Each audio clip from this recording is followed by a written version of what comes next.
자, 다음으로는 그러면 우리가 뭐 해볼 거냐면은 토큰 검증 과정도 우리가 캐시를 사용해서 조금 더 간소화를 해볼 건데요. 자, 우리가 일단은 이 컨트롤러 가가지고 무비 컨트롤러 갈게요. 자, 여기서 우리가 콘솔 로그한 것들 전부 다 지워주겠습니다. 자, find recent에서도 자 지워주고서 우리가 헷갈리지 않게 그 다음에 무비 모듈 가가지고 자, 이 캐시 모듈 우리가 등록한 거 있죠. 그대로 잘라내기 하고 그 다음에 앱.모듈 모듈 가서 우리가 붙여넣기 할게요. 자, 붙여넣기 한 다음에 자 불러와주고요. 그리고 여기에다가 is 글로벌은 true라고 할게요. 자, 그래서 우리가 이 프로젝트 전반적으로 따로 캐시 모듈을 또 불러올 필요 없이 저희가 사용을 한번 해보겠습니다. 자, 그 다음에 뭐 할 거냐? 우리가 이 us 모듈에 가가지고요. 베어러 토큰 미들웨어에서 우리가 캐시를 적용을 해볼 건데, 자, 여기 보면 우리가 페일로드를 받아내는 과정이죠. 그죠? 자, 여기서 우리가 verify async를 실행을 하면은 어쨌든 저희 서버에서 지금 이 토큰을 계속 검증을 하고 계속 이걸 디코딩하는 작업을 매번 요청이 들어올 때마다 해야 된단 말이에요. 그죠? 자, 그런데 우리가 생각을 해보면은 이 페일로드를 한번 검증을 하고 나면은 우리가 그 다음부터는 이 토큰이 밸리드하다는 거를 특정 기간 동안, 그러니까 expiry, 자, 그러니까 만료 기간이 지나기 전까지는 우리가 이 토큰이 문제가 없다는 거를 보증받을 수가 있습니다. 그죠? 그렇기 때문에 우리가 매번 디코딩을 할 필요가 없다는 거죠. 자, 그럼 우리는 뭘 하면 되냐? 이 캐시에 TTL 기능을 사용을 해가지고 이 토큰이 만료되기 전까지 우리가 캐시에다가 이 토큰 정보를 저장을 해놓은 다음에 메모리에서 계속 빼가지고 반환을 해주면 돼요. 굳이 우리가 매번 디코딩할 필요 없이. 그죠? 그러면 훨씬 더 효율적으로 우리가 인증 시스템을 구성을 할 수가 있겠죠. 그죠? 자, 그럼 우리가 한번 해볼 건데, 자, 날짜를 우리가 일단은 계산을 해야겠죠. 자, 어떤 식으로 하냐면은, 자, 페일로드에 보면은 우리가 JWT-IO에서 배웠죠. 자, exp라는 파라미터 안에 우리가 이 퍼치 타임 in seconds가 들어가 있습니다. 자, 이거는 뭐냐? 1970년도인가부터 우리가 초 단위로 초를 센 거예요. 지금까지 몇 초인지를. 자, 그래서 이걸로 우리가 지금부터 만료 기간까지 몇 초가 남았는지를 계산할 수가 있어요. 자, 그 기반으로 우리가 로직을 써볼 건데, 컨스탄트 다음에 자, expiry date 만료 날짜는 new date 하고서 payload 하고서 자, exp를 가져올게요. 자, 이건 초 단위로 돼 있는데 우리는 밀리세컨으로 제공을 해줘야 되기 때문에 데이트는 자, 1000을 이렇게 곱해가지고 넣어줄게요. 자, 그러면 데이트가 형성이 잘 됩니다. 자, 그 다음에는 자, 현재는 우리가 date.now를 가져오면 되겠죠. 그죠? 자, 그 다음에 자, difference in seconds. 자, 초당 차이를 우리가 계산을 하려고 하면은 expiry date 빼기 now를 해주면 됩니다. 그죠? 자, 근데 이 에러 나는 이유가 타입스크립트에는 얘네가 초로 숫자로 변환이 될 수 있다는 걸 유출을 못하기 때문에 그래요. 자, 그래서 우리가 플러스 앞에다 붙여줄게요, 둘 다. 자, 그 다음에 괄호 치고서 1000으로 나눠줄게요. 자, 왜냐? 우리가 지금 밀리세컨 단위로 계산을 했기 때문에 1000으로 나눠야지 초로 계산할 수가 있겠죠. 그죠? 자, 그 다음에 뭐 할 거냐? 자, await 하고서 저장을 해줄 거예요, 캐시에다가. disk.cache manager를 우리가 안 가져왔네요. 자, 위에서 우리가 private read only 하고서 cache manager 하고서 캐시. 그죠? 자, 캐시는 우리가 nest.js 캐시 매니저에서 가져옵니다. 그죠?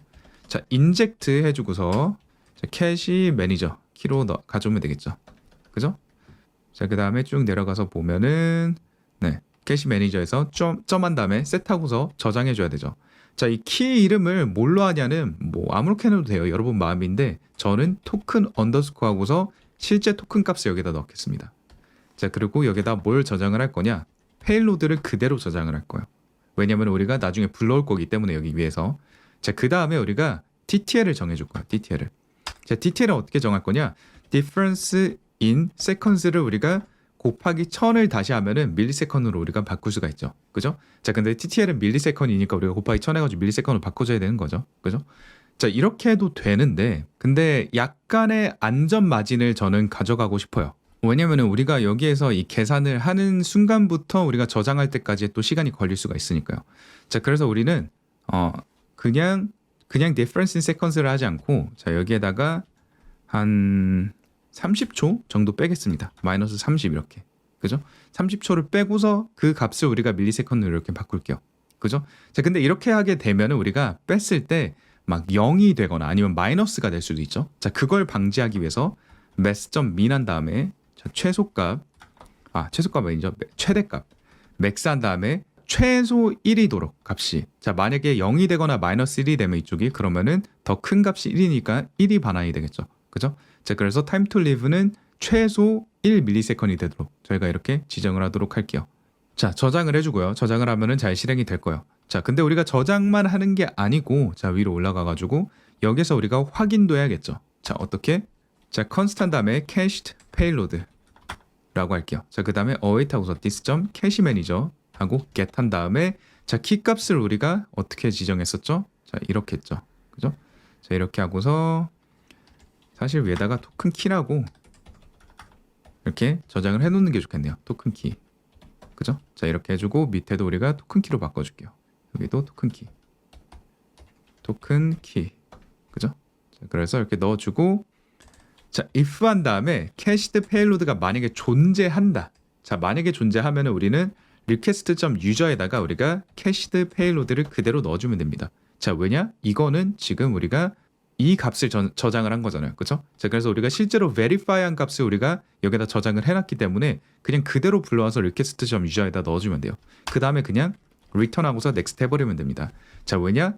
우리가 이미 캐시에 데이터가 저장돼 있다는 걸 확인했기 때문에 이 밑에 실행해가지고 다시 검증을 할 필요가 없어지는 거죠. 그죠? 자, 그럼 엄청나게 간단해졌죠. 자, 만약에 우리가 한번 검증을 해서 캐시에다 데이터를 저장한 적이 있다면은 저희는 캐시에서 데이터를 가져온 다음에 그거를 그냥 바로 리퀘스트 객체에다 붙여가지고 다음 함수를 실행을 해버립니다. 그죠? 자, 그럼 우리는 더 이상 디코딩 하든지 아니면은 verify 하든지 이런 것들을 전혀 할 필요가 없어지죠. 그죠? 자, 그럼 훨씬 더 빨라지겠죠. 그죠? CPU 과부하도 당연히 훨씬 더 적을 겁니다. 자, 저장을 해볼게요. 자, 그 다음에 자, 로그인 해가지고 우리가 제대로 되는지 볼 건데, 그 전에 우리가 확인을 하기 위해서 여기에다가 console.log 한 다음에 캐시 런이라고 우리가 로그 하나 찍을게요. 캐싱이 실제로 잘 되는지. 자, 그리고 다시 로그인하고, 자, 우리가 /movie/recent 한번 요청을 해볼게요. 자, 하면은 자, 왔을 때 일단은 캐시 런 당연히 실행 안 되죠. 왜냐면 첫 요청이니까. 자, 그 다음에 두 번째 요청을 하게 되면은 자, 여기서 이제 캐시 런이 들어갑니다. 그죠? 자, 엄청나게 빨라졌죠, 뭔가. 자, 물론 이거는 이제 이쪽 API 자체에서도 우리가 캐싱을 적용해놨기 때문에 그런 것도 있어요. 자, 그런데 어센티케이션도 같이 캐싱을 해주니까 당연히 조금 더 빨라졌겠죠. 자, 또 실행할게요. 자, 또 실행해도 우리가 캐시 런이 실행되면서 계속 캐시에서 우리가 페일로드 데이터를 가져오는 거를 볼 수가 있습니다. 그죠? 자, 그럼 우리가 예전에 인증 섹션에서 우리가 JWT-IO에서 expiry date 확인하는 법 배웠었죠. 자, 거기서 expiry date를 확인해 본 다음에 그 expiry date 시간이 지난 다음에 한번 요청을 넣어보세요. 그러면은 캐시런이 실행이 되는지. 아마도 검증 안 됐으면 에러가 자동으로 뜰 겁니다. 그죠? 네, 토큰이 만료됐기 때문에. 그죠? 자, 그거는 여기에서 우리가 에러 잡아가지고 이렇게 반환해주기로 했으니까 뜨겠죠. 자, 근데 여기까지 갔다는 거는 또 일단 여기를 통과했다는 거기 때문에 여러분들이 캐시가 잘 작동된다는 거를 알 수가 있습니다. 자, 그래서 우리가 이런 식으로도 캐시를 사용해서 CPU 로드를 조금 더 줄여줄 수도 있다라는 걸 여러분들이 알고 계시면 되겠습니다. 그죠? 자, 그럼 우리가 제대로 이해했으니까 로그는 지우고서 이렇게 적용을 해놓은 다음에 저장하도록 할게요. 자, 이번 강의에서 굉장히 중요한 거는 뭐냐면은, 자, 저장하고 이 실제 유스 케이스도 중요하지만 우리가 캐시를 저장을 할 때 이 익스파이리 데이트를 진짜 섬세하게 좀 잘 계산을 해서 저장을 해둬야 된다는 게 굉장히 중요해요. 자, 왜냐? 우리가 이론에서 배울 때 보안적인 문제가 생길 수 있다고 제가 말씀을 드렸죠. 자, 만약에 여기서 우리가 코드를 조금이라도 버그를 생기게 해가지고 뭐 0이 들어갈 수 있는 상황을 만들었다. 자, 그러면은 그 토큰은 캐시 자체가 뭐 문제가 생기거나 아니면 재시작해가지고 캐시 자체가 지워지기 전에는 그 토큰은 영원히 인증이 가능해집니다. 그죠? 자, 그럼 보안적으로 굉장히 큰 문제가 생기겠죠. 자, 그런 부분은 항상 생각하면서 여러분들이 캐시를 다뤄야 된다라는 거를 알고 계시면 좋을 것 같아요. 아시겠죠? 자, 그럼 다음 강에서 또 뵙도록 할게요.